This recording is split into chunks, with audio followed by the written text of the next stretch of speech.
I've got a contact blue, which I make myself, or you can use a cerulean blue.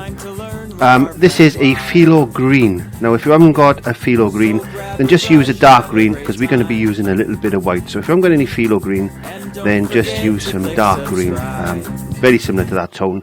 That should be okay for you. I've got some yellow ochre, and I've got some ultramarine blue. Whole selection of brushes. I've got a large short flat, a small short flat, and a strip lining brush. Now looking at our canvas, so as you can see, I've got the canvas there, and I've sectioned it up. Now what I thought we'd do is paint a wave straight on today, rather than paint it with the breaker. And there's a video in the iCard there that'll show you how to do that. If you want to know how to paint a breaker with the eye and all that type of stuff, then I'll put a video there for you to show you.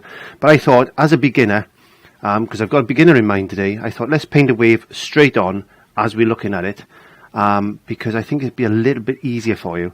Now I've sectioned already my canvas into 3, so you decide how big or how small you want your sky. I'm going to go down, well, just over halfway, so that's roughly halfway of the canvas. So I'm going to put my skyline in there. I'm going to put my main body of water in that section there, and I'm going to put my wave there, and I'm going to put the beach down there like that. So that just gives you a little idea of what I'm going to be doing. I've got some painter's tape or masking tape. There you go. Painter's tape, which is good for doing horizons. Just cut off a small piece. There you go. Now I'm just going to put my brushes one side just a second. I'm picking up the larger short flat. I'm looking at my sky and I'm thinking, right, we need to put a bit of white. So I'm going to load my brush up with white. Get a nice bit of paint into that. I'm going to go into some cerulean blue, and I'm just going to touch the corner of my brush like that. There you go. There's a little bit of paint on there. Again, I always start from the top right hand side. You can start wherever you want, but I tend to start there because it's just convenient for me. And you might be wondering, why have I put a ground on? Well, it just takes away that brightness of canvas, basically. Just takes away that brightness of canvas. Now you can see the paint is actually being soaked into that, because there's gesso in there. You can see the paint is actually being dragged in, being soaked, and I've got very little coverage with my paint. So what I tend to do is get a mister bottle and just mist down the canvas just a touch like that. You don't want it too hard. And then we'll go back in, get some white paint and a little bit more cerulean blue, and now you'll see the difference. Hopefully you'll see that it spreads a lot easier, because the moisture from the water we just sprayed on gets soaked into that canvas. What it does, it allows this paint to slide across the canvas rather than be absorbed into the canvas. That way we gain a little bit more coverage with our paint. We get a little bit of cerulean blue because we want to darken the top of the sky down a little bit. You can see how that spreads so much easier. I'll show you again at a later stage. Now if you want a nice thick coat of paint, then do it the way I started it off, and then you'll find that it'll be a little bit more opaque. But what I'm going to do is I'm going to keep adding paint into this, because the paint is nice and moist. Don't forget, acrylics dry by evaporation. They evaporate from the surface outwards. Then we can limit the possibilities of that drying too much on us. Very, very lightly now. I'm going to just go across like that. There we are. Maybe I'll put a little bit of ultramarine blue, just a smidgen, because I just want to put a bit of warmth in this sky. You can see that ultramarine blue is still a lovely blue violet type of colour. So there's a little bit of warmth in this sky, like that. Now the reason this came about is because I was asked by a subscriber that I find it difficult doing clouds and seascapes. So I thought myself, right, let's paint a nice seascape without any clouds, and a seascape that we can all try and all accomplish. And that's the main key there, is being able to accomplish something. And you can build on this painting and take it to a different level if you want to. And that's the sky done. It's as simple as that. That's the sky done. Now what I'm going to do is dry that off with a hairdryer. And the reason we do that is because we want to move the tape and we want to put another block of colour in there. So we need to dry that off, otherwise it could all mix together, and that's not what we want. So acrylics, better than oils in fact, because we don't have to wait for the acrylics to dry, we can force dry them.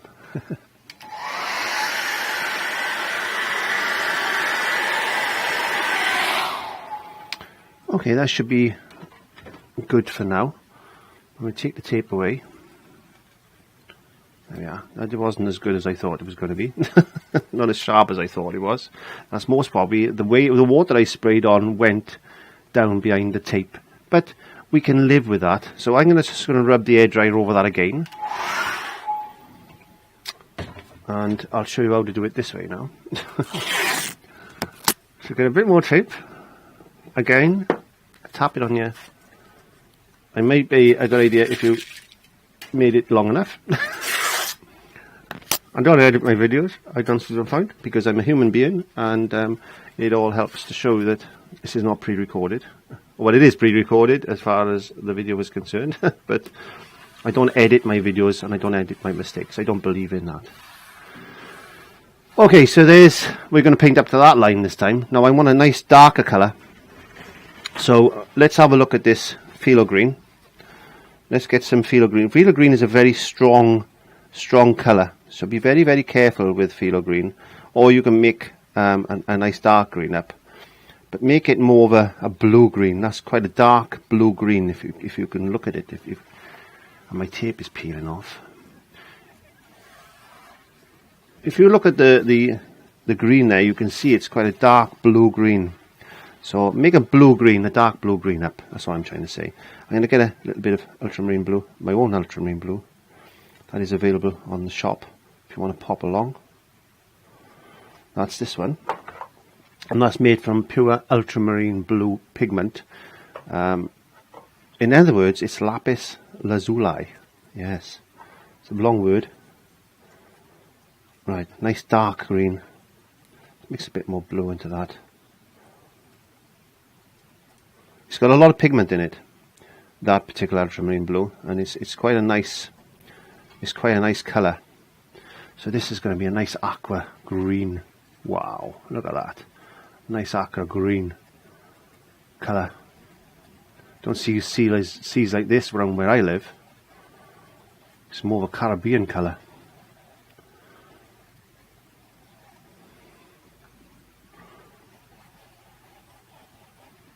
I'm going straight onto that.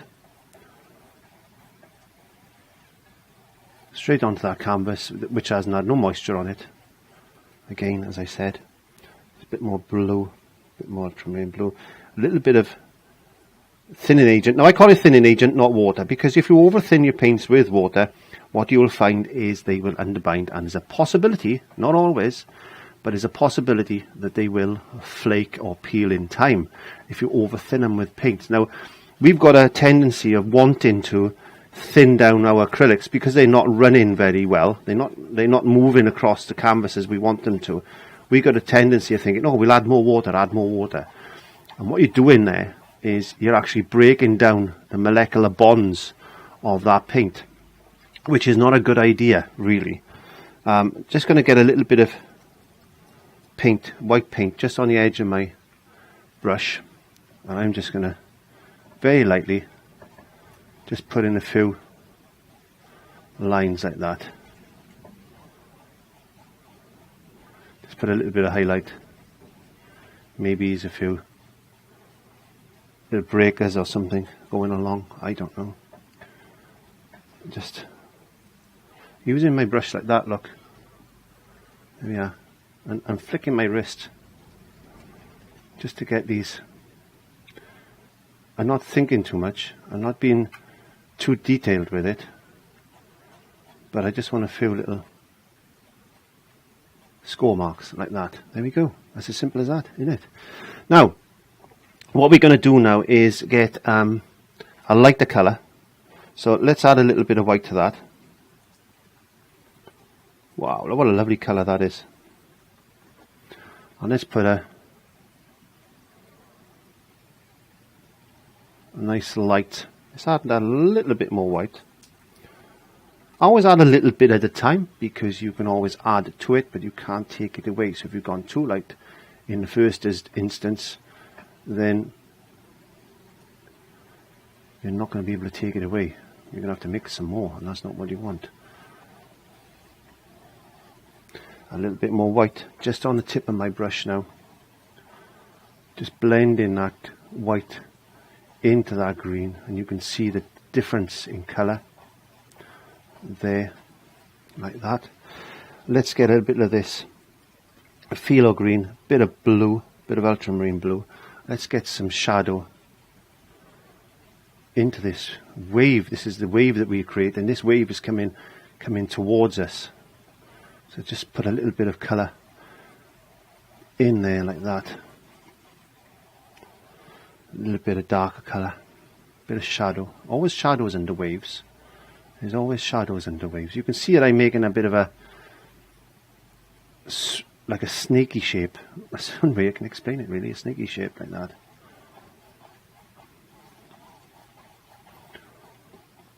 Play very lightly go over that, take that sharp edge away. And I mean, there was very little pressure on that. Very little pressure on that. What I want to do now is I'm going to add a little bit of cerulean blue, a little bit of that phthalo green. I just want to change this colour a touch. Cerulean blue. Yeah, we got a lighter blue green. It's like a turquoisey colour. Let's just put a bit of this in. See that? That's okay. We can put a bit of that in underneath there now, like this. Just a few little marks like that. So we've got layers of colour, blocks of colour. That's all we're doing, is painting blocks of colour. This is flat. We don't want distance in this. This is flat. We can talk about distance and perspectives and that in other lessons. But in this particular lesson, I just wanted to get you to paint a seascape that you were happy with. A bit more white. A little bit of moisture.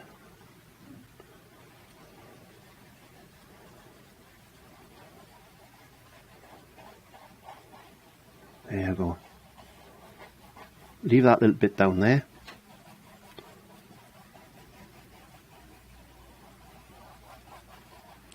Let's bring a little bit of this phthalo green in. Bit of shadow. Darken a bit area. There we go. Blending that in together. Blending that in. Let's get a bit of this lighter colour. Get that turquoisey look. There you go. Watch that phthalo green. I put a little bit too much phthalo green in that then. And this is what happens with phthalo green. I forget sometimes. Phthalo blue is exactly the same. It can be very overpowering. But, you know, if you've gone too mad, then dry it off and then put another layer over the top of it. That's what we'll do in a second now. I just want to get a bit of this colour in. And I'll go into a bit lighter there.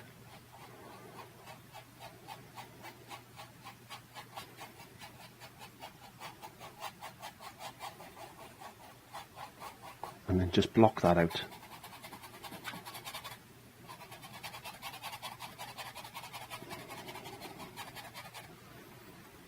Nice light colour.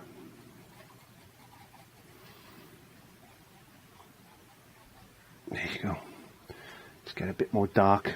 Let's get a bit more of this phthalo green. Let's just go, I want to darken up underneath there. Bit of blue. Don't be afraid to use all of your palette. There you go. Bit of blue. Let's put some nice shadow. Very gently into there. I'm using one brush. I don't know if you've noticed. I haven't changed my brush yet. So this is just one brush so far.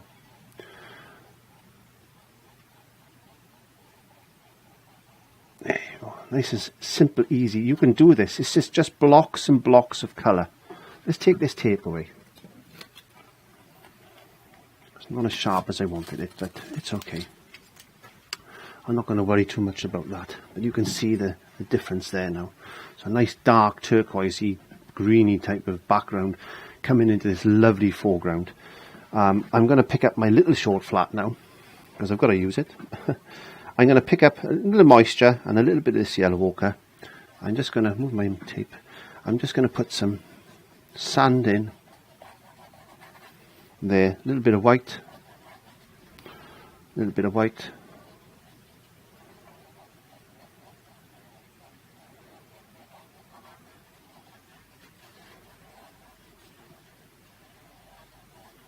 Bit of burnt umber, darken that foreground up a touch. Don't want it too light.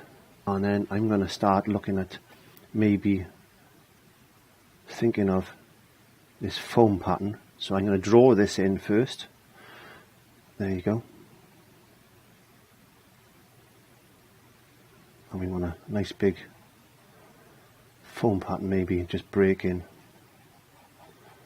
like this. So just very loosely think of the way this wave is going to whoosh like that. Whoosh. You've got to think of these things. I learned that off Bob Ross.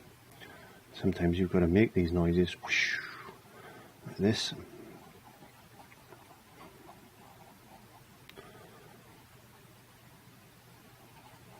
Just put a little bit of foam, very lightly. Dry brush a little bit of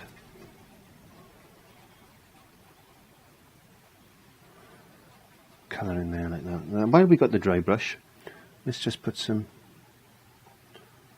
light mist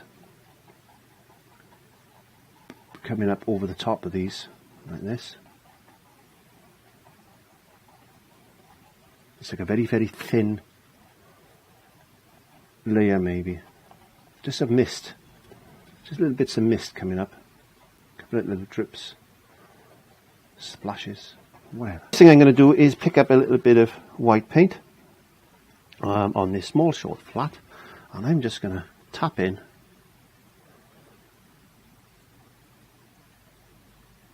the breaker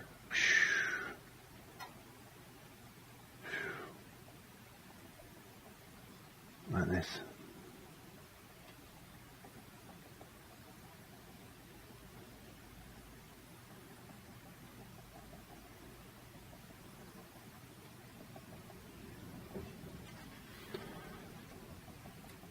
Just tap it in, have a bit of fun. Just tap it in, have a bit of fun. Have a little think, you know, where's this going to splash to and stuff. Have a little bit of thought behind it. What you can do is you can pick up a little bit of this blue, green colour on the tip of your brush if you wanted to, and you can put some shadow in. Let's get out a little bit darker. Maybe add a little bit of black to it. Just put some shadow in. Just under there. Under there maybe. And a little bit of shadow under there, like that. A bit of shadow over there.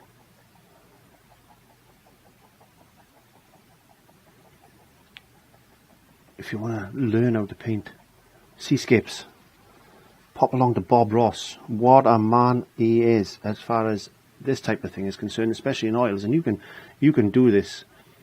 You can do it quite easily in acrylics, and that's where I learned how to do seascapes and mountains and things like that. Maybe we'll be brave enough one day to attempt a mountain, maybe with acrylics. What do you think of that? I think that will be a good thing. If that's the type of thing you want to see, leave the comments in the comment box below. I get loads of comments, loads of comments, and asking me for things that do this, and Clive, can you do that? And so yeah, I'm always happy to do the odd What's the word I'm looking for?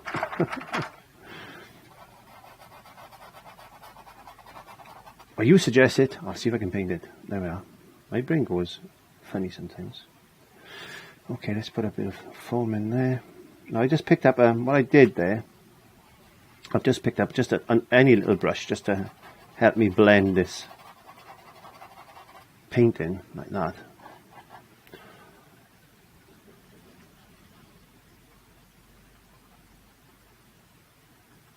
Just tapping that down on that, just to get that little bit of an edge. There you go.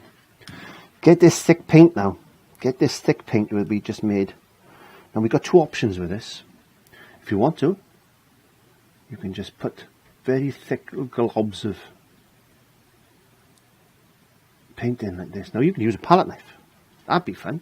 If you had a palette knife, you could do this with a palette knife. And just put that.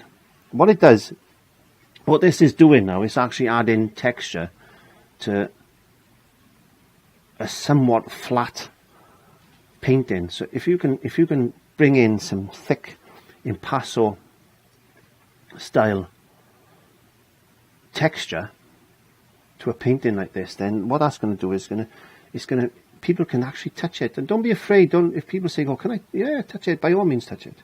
You know, it's not going to affect the painting until about 300-400 years, so don't worry about it.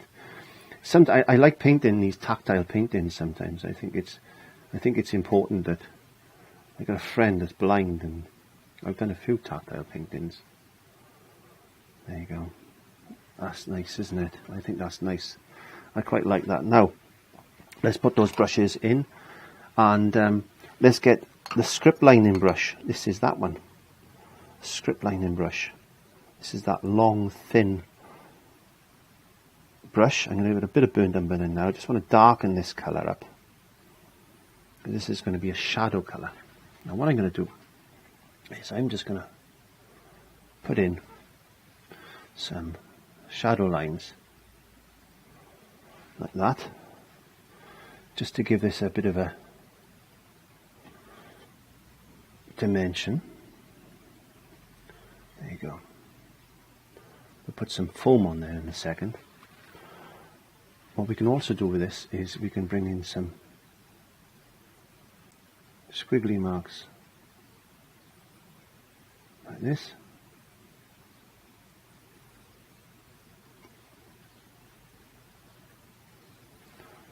Very, very gently. This is all about detail now. And the more of these you put in, the more it will be effective. So this wave is curving, if you think about it.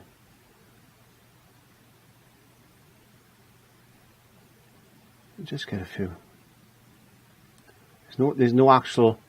These are just shadow lines, actually. There's no actually any pattern to these things. They just happen. Put a little bit of shadow underneath there, and what that does is just lifts that little bit of edge. I'll put a bit more white on there in a second. Bring a few of these patterns in like that. If you've got a bit mad, just rub it with your finger like that. There you go. Put a few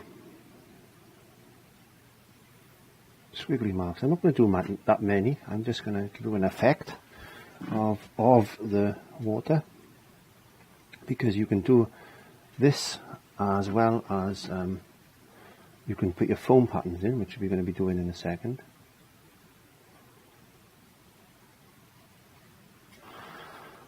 So let's get a bit of white. You need this thin. It's got a bit of blue colour as well, doesn't matter. Making sure that's not too much. Again, get your foam patterns in.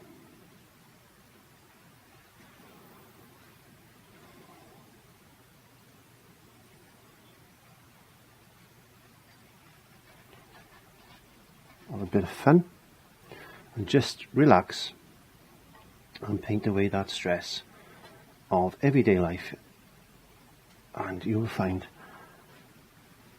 it's a wonderful hobby to have, is painting, and just relax into it. Just relax into it, just dragging the brush across like that. I kill a lot of brushes. Oops. There we are. That's fine. I kill a lot of brushes doing things like this, but I mean, we can't have brushes for years and years and years and years. We enjoy painting and we use the brushes to their abilities.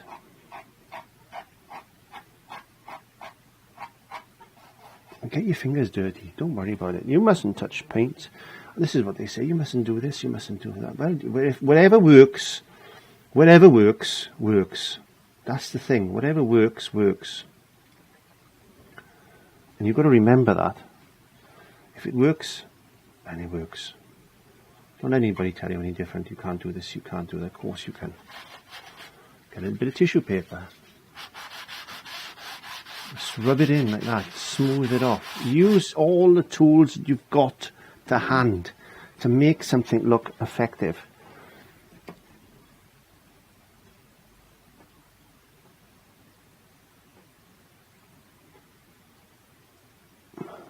There you go.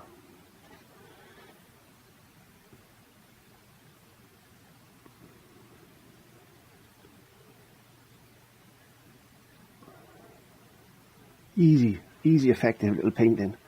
Easy effective little painting. I'm picking up my small short flat again. I'm going to pick up some of this thicker paint, and I'm just going to put in some thicker paint there, like that.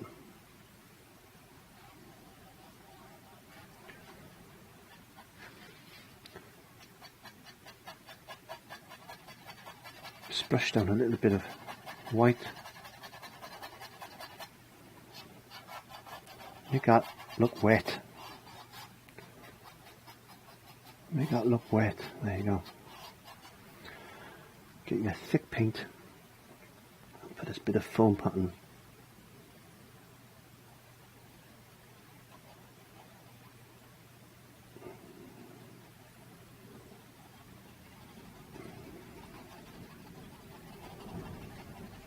Don't forget that wave has gone whoosh, and there's another wave just come in and it's gone bloosh, and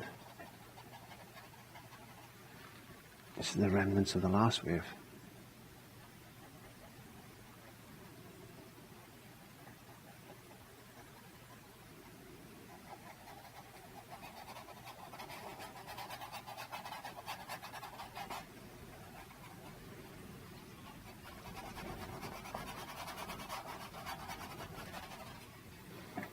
There you go.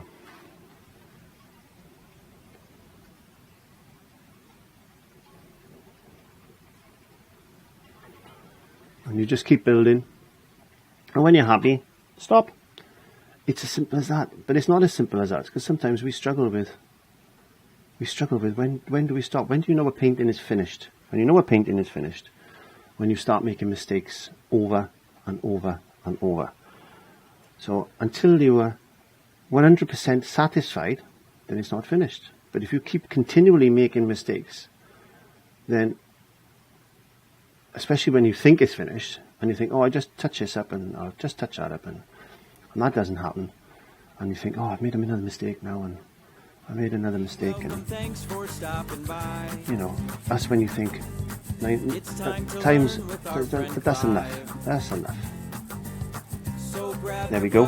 And I want to thank you very much for joining me in the studio today and painting away the stress of everyday life here in Wales.